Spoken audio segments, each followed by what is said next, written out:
Iyi nkuru tuyitangiranye n'abakobwa babiri. Bari ahantu mu nzu ubona ko atari inzu nini kandi bigaragara ko bibana.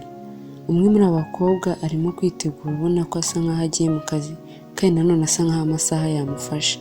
Naho undi waba yicaye muri salo arimo kumwitegereza ukuntu arimo ashyashyana. Maze wa wundi wicaye akaba aravuze ati sha Ari, ntakubeshye inshuro nibatagufata birambabaza. Ukuntu washyashyanye neza wagira ngo urabizi ko akazi urakabona. Arongera ati ahubwo wibuke wambare za nkweto. Ugahita amucira isura amwereka izo nkweto ari kumubwira. Wa wundi wari urimo yitegura agira vuba yahise ahagarara arangije ati erega Nina, mfite byinshi byo kwitaho kandi nawe urabizi. Rero ntabwo nakwicara gusa kandi ari njye byose bireba. Kuri iyi nshuro ndakora ibishoboka byose aka kazi nkabonye. Naho ubundi nubwo ntabimenyereye izi nkweto ndazambara ariko zirankoraho pe, nizitamvuna njye ndazivuna. Izo nkweto zari ndende gusa Ariya we ntabwo yari amenyereye kwambara inkweto z'ubwo bwoko. Ubwo yiteguye vuba maze araza asezera wa mugenzi we, maze agiye kugenda Nina ahita amubwira ati Ari, nutaha ntugire aho unyura, uze gutakaye dufite umushyitsi. Ubwo Ariya yihuta yahise amusezera maze aragenda.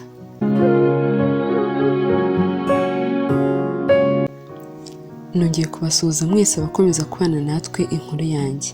Ndashimira by'umwihariko mwese mwamaze gukora subscribe kandi nanashishikariza wowe utarayikora kuyikora kugira ngo ibyo tubategura byose bijye bikugeraho ku gihe. Igihe mukomeza kubana nk'uko mubimenyereye ni Kayitesi Ellen.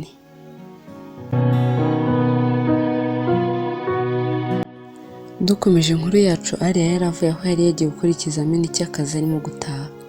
Za nkweto yari yambaye zari zamuriye cyane, kuzigendamo byari byamunaniye kubera kutazimenyera.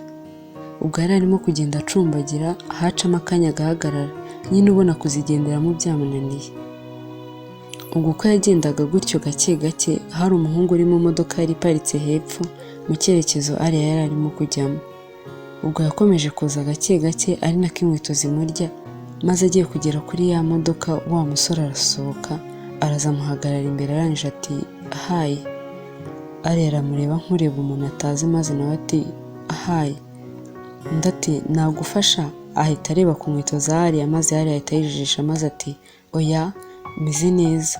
Undi nawe ati oya wibeshye, nahereye kare nkwitegereza, bisa nkaho utamenyereye kugenda mu nkweto ndende, gusa ubishatse nagufasha, nshobora kukugeza aho ugiye. Ahita amwereka imodoka. Ubwo Ariya nawe yarahindukiye areba iyo modoka arangije nawe ati warukoze cyane, gusa njye ntahakure, ndaba ndi kukugora ariko warukoze cyane, gusa ariko nta n'impamvu yo kwigora. Ubwo wa musore aguma kumwitegereza maze ati okay, noneho ubwo byanze guma hano ndaje gato. Ubwo ahita agenda, Ariya aguma aho ngaho ahagaze. Byatwaye umwanya utari munini, nuko hashize akanya umusore ahita aza afite agakapu mu ntoki. Ubwo araza agahereza Ariya ati nizere ko izo nkweto ziragufasha kugera mu rugo. Ariya arebyemo ahita amusubiza aka gakapu ati oya, ibi ntabwo byari bikwiriye, urakoze pe. Undi nawe ati oya, ibyo urimo gutekereza ndabizi ariko ntabwo ari byo, ubu ni ubufasha busanzwe, cyane ko ushobora kubigira ibisanzwe bikarangira ukuyemo n'indwara y'imitsi. Rero emera ibyo nkubwira. Ubwo Ariya yahise arebamo afata za nkweto arazambara ati nanjye ubwo nkugiyemo ideni kandi urakoze. Ubwo yakuyemo za zindi yari yambaye maze azishyira mu gakapu agiye kugenda. Umuhungu amuhereza akaboko maze ati nitwa Angelo. Ariya nawe amuha akaboko maze ati nanjye nitwa Mimi. Ubwo Ariya yahise amusezera aragenda ariko asiga amubeshya. Ariya yahise ataha maze akigera mu rugo atangira gutekerereza Nina ibyamubayeho byose, maze arangije Nina aramureba maze ati ndumva wongeye guhura n'ikindi gikomangoma. Ubwo yavuze gutyo Ariya nawe ahita amureba nabi maze Nina ati Ari ntundakaye, erega ntabwo ari njye watumye wowe na Ben mutandukana, nubwo wanze kumbwira icyabiteye. Acecekaho gato maze arongera ati ariko njye nabonaga Ben ari umwana mwiza kandi urabizi uburyo yadufashaga no mu kuvura mama. Maze agiye kongera Ariya ahita amucamo ijambo ati Nina garukiraho, ibyo birahagije, nyine ntabwo uzi impamvu twatandukanye, buri urimo gutekereza ukuntu namukundaga none byose bikaba byarabaye ubusa. Gusa nyine we sinakubuza kumubera inshuti, ariko nyine ibyanjye nawe byararangiye kandi ntabwo mbyicuza. nibyo nari nkwiriye gukora. Akivuga gutyo bumvise umuntu ukomanze maze Nina ahita ahindukira areba Ari ati Ari umbabarire ariko yabinsabye. Undi ati inde? Nizere ko atari Ben uje hano. Nina urabizi? Nako ahita agenda arafungura arasohoka amusanga hanze. Ari yasohotse ubona arakaye maze ageze hanze asanga umuhungu uhagaze afite indabo mu ntoki maze akimubona Ari n'umujinya mwinshi ati Ben uje gukora iki hano? Na n'ubu urumva utaranyurwa n'igisubizo naguhaye? Ubwo umusore yahise aza amwegera ati Ari please mbarira basi umpa amahirwe ya nyuma, ndagusezeranya ntabwo nzongera kukubabaza ukundi. Ari araseka ati koko urumva koko ukeneye andi mahirwe? Urumva nibura uwagushyira mu mwanya wanjye wakwibabarira?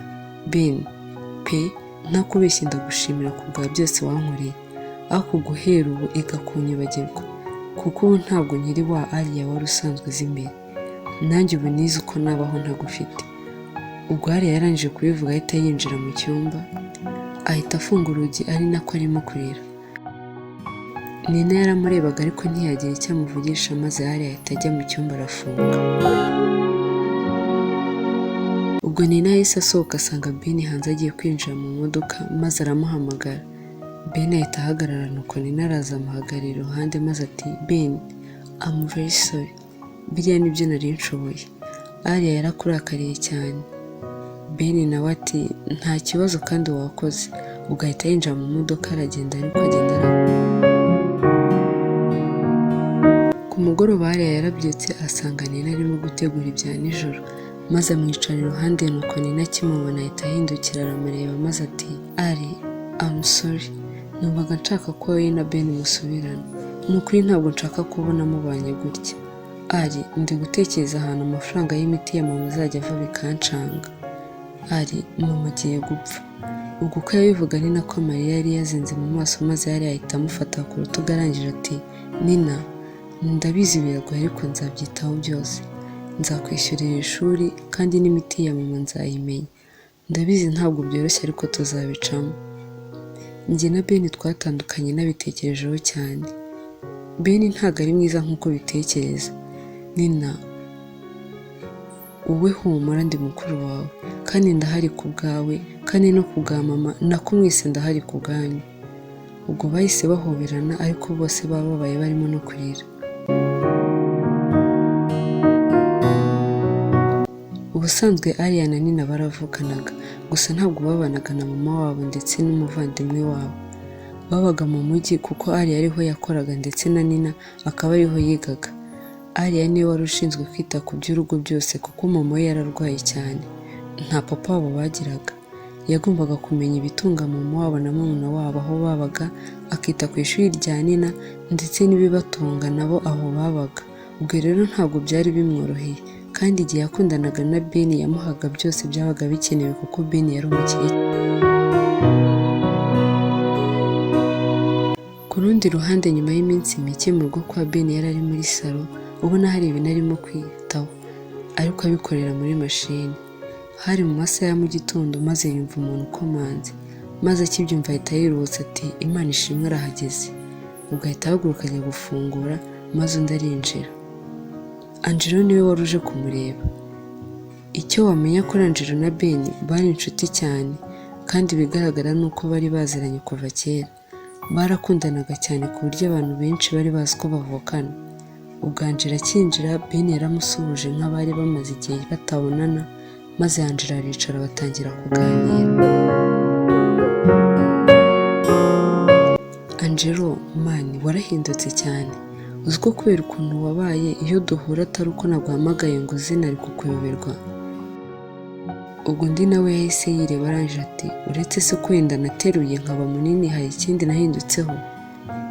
Ben arangije ati wowe ntabwo wabibona. Erega imyaka ishize umuntu atakubona iba ari myinshi. N'amafoto nabonaga ndabona atari ko nakubonaga. Usigaye yarabaye boga ari kundusha. Angela araseka bakomeza kuganira batera story.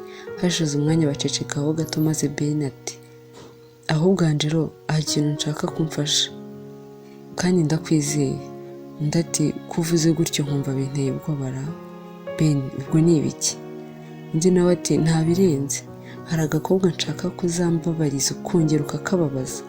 Ubwo akivuga gutya Angelo yahise aseka cyane ati Ben uvuze ngo iki? Agakobwa? Urantangaje pe, kubera iki se njyewe? Angelo ati mani wivuga gutyo, nuko ari wowe nizeye. Nyine ni umu ex wanjye, yarambabaje aransuzugura hejuru y'ibyo namutayeho byose. Undi nawe ati ariko mani ibyo urabizi ko kuba watakaza amafaranga menshi ku mukobwa bikarangira gukatiye ari ibintu bisanzwe, kuki wumva wamwihoreraho? Ubwo Ben aramureba ati Angelo, ako gakobwa karambabaje kanca amazi karansuzugura, arangije arimyoza ati nanjye nshaka ko kazababara ku by'uko yambabaje. Wowe icyo ngusaba ni uko ugenda ukakikundishaho, ndabizi kagira umutima woroshye kazahita kagukunda. Noneho nyuma nzakubwira icyo tuzagakorera, kandi icyo bizasaba cyose nzagikora. Angelo wabonaga byamutangaje arangije ati ibyo biroroshye kandi urabizi ko ikikubabaje nanjye kiba kimbabaje, ahubwo nyereka uwo mubebe ushaka ko muhagurukira ubundi nkwereke uko nkora umuti. Ubwo Ben yahise afata telefoni ye arebamo ifoto, arangije aramuhereza ati reba. Neza neza ifoto yamweretse yari iya Ariya. Ubwo undi nawe akibona ahita aseka ati apu uyu ndamuzi, duherutse guhura, twegeze guhura aho gato gusa ariko ni rimwe, sinzi niba kinanyibuka. Ben ahita amwenyuraho gato maze ati noneho ndumva byoroshye, biroroshye kuruta uko nabitekerezaga, wowe kora akazi nzagura. Undi nawe ati bro nta mpamvu yo kugura, ngiye kuba mwifashisha nongere ngaruke muri mode y'ubuzima bwo mu Rwanda, n'ubundi sinabuherukaga, gusa wowe don't worry ndabijyamo. Ubwo Ben yahise amukora mu ntoki ati wowe ndakwizera ntaribi. Iminsi yaricumye maze umunsi umwe Ariya ari kuva ku kazi ari kuri telefone avugana na mama we amubwira uko ibintu bimeze. Ubwo mama yamubajije ibyo akazi yatangiye maze Ariya ati mama ka kazi nari ndimo narakaretse, karamvunaga kandi n'ubundi ntinjiza byinshi, ubu natangiye kandi ko biragenda. Ubwo mama we nawe ati mwana wanjye urabizi icyo mwifuriza ni byiza kandi ujye wirinda, ndabizi muri kure yanjye ariko wowe ndakwizeye, ujye ureberera ni na murumuna wawe, urabizi igihe agezemo kiragoye, ako kuba muri kumwe mba numva mfite icyizere. Ariya nawe ati mama ibyo ndabizi ni inshingano zanjye, ndabizi ko ari njye mwana ufite mukuru, mba ngomba kwita kuri barumuna banjye ndetse nawe. Mama we nawe ati none se hari murateganya nibura kuzadusura ryari? Undi nawe ati ahubwo se mama mbwira kwa muganga bimeze gute, ufata imiti neza cyangwa ni bya bindi byawe? Undi nawe ati ari nyine nubwo ubuzima buba butoroshye ariko imiti ndayifata, ndabizi ko impamvu nyira hari ukubera iyo miti, rero ntabwo nayireka, mba nifuza kubona ahazaza h'abana banjye, urumva rero nakora buri kimwe kugira ngo iminsi yo kubaho kwanjye yicume. Ubwo ari uko yamanukaga ni nako Angelo nawe yari ari muri wa muhanda azamuka nawe ari kuri telefone avugana na Ben. Ubwo yari arimo kumubaza aho gahunda yigeze maze Angelo ati Ben nawe ntukihutishe ibintu, wowe humura akazi nzagakora, sinabikwemereye. Undi nawe ati ibyo ndabyumva ariko nshaka ko biba vuba, nshaka kuzakabona kababara mu maso yanjye ntacyo nagafasha. Angelo nawe ati ibyo nanjye narabikwemereye, wowe tegereza ubu ndi gushaka uburyo tuzahuza, nta na contact mfite.